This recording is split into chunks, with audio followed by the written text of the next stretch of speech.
தீபாவளினா பளிச்சுன்னு ஞாபகத்துக்கு வர்றது பட்டு, பட்டாசு, பலகாரம். பலகாரம்னா ஞாபகத்துக்கு வர்றது மந்த்ரா கடலை எண்ணெய். அபார ருசி, ஆரோக்கியமான உடல் நலம். தீபாவளி அன்னைக்கு மட்டும் இல்ல, என்னைக்குமே கிச்சன்ல இருக்க வேண்டியது மந்த்ரா கடலை எண்ணெய் தான்.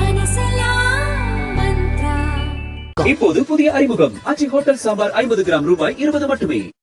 வங்கக்கடலில் நிலவி வரும் புயல் சின்னம் காரணமாக தமிழகத்தில் கனமழை கொட்டி தீர்க்கும் என்று சென்னை வானிலை மையம் எச்சரித்துள்ளது. அதன் அறிக்கை: நேற்று முன்தினம் மாலை தென்கிழக்கு வங்கக்கடல் மற்றும் பூமத்திய ரேகையை ஒட்டிய இந்திய பெருங்கடல் பகுதியில் காற்றழுத்த தாழ்வு பகுதி உருவானது.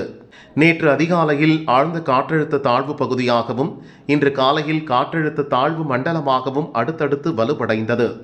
இன்று மதியம் நிலவரப்படி சென்னையிலிருந்து 1270 கிலோமீட்டர் தென்கிழக்கிலும் இலங்கையின் திரிகோணமலையில் இருந்து 880 கிலோமீட்டர் தென்கிழக்கிலும் நிலை கொண்டிருந்தது. அடுத்த 24 மணி நேரத்தில் மேலும் வலுப்பெற்று ஆழ்ந்த காற்றழுத்த தாழ்வு மண்டலமாக வலுப்பெறும். தொடர்ந்து மேற்கு மற்றும் வடமேற்கு திசையில் தென்மேற்கு வங்கக்கடலை நோக்கி நகரக்கூடும். இந்த வானிலை மாற்றங்கள் காரணமாக தமிழகம் மற்றும் புதுச்சேரியில் இன்று பரவலாக மிதமான மழை பெய்யக்கூடும். நாளை ராமநாதபுரம், புதுக்கோட்டை, தஞ்சாவூர், திருவாரூர், நாகப்பட்டினம் மற்றும் காரைக்காலுக்கு கனமழைக்கான ஆரஞ்ச் அலர்ட் விடுக்கப்பட்டுள்ளது. 9ஆம் தேதியை பொறுத்தவரை திருவாரூர், நாகப்பட்டினம் மற்றும் காரைக்காலில் மிக கனமழைக்கான ஆரஞ்ச் அலர்ட் விடுக்கப்பட்டுள்ளது. ராமநாதபுரம், புதுக்கோட்டை, தஞ்சாவூர், மயிலாடுதுறை, கடலூரில் கனமழைக்கான மஞ்சள் அலர்ட் விடுக்கப்பட்டுள்ளது.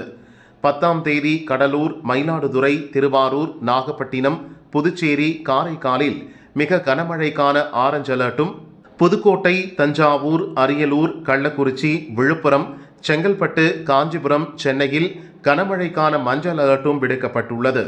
11ஆம் தேதியை பொறுத்தவரை கடலூர், கள்ளக்குறிச்சி, விழுப்புரம், திருவண்ணாமலை, வேலூர், ராணிப்பேட்டை, செங்கல்பட்டு, சென்னை, திருவள்ளூர், காஞ்சிபுரம் மற்றும் புதுச்சேரியில் கனமழைக்கான மஞ்சள் அலர்ட் விடுக்கப்பட்டுள்ளது. 12ஆம் தேதி தமிழகம் மற்றும் புதுச்சேரியில் மிதமான மழைக்கு வாய்ப்புள்ளது என்று வானிலை மையம் கூறியுள்ளது.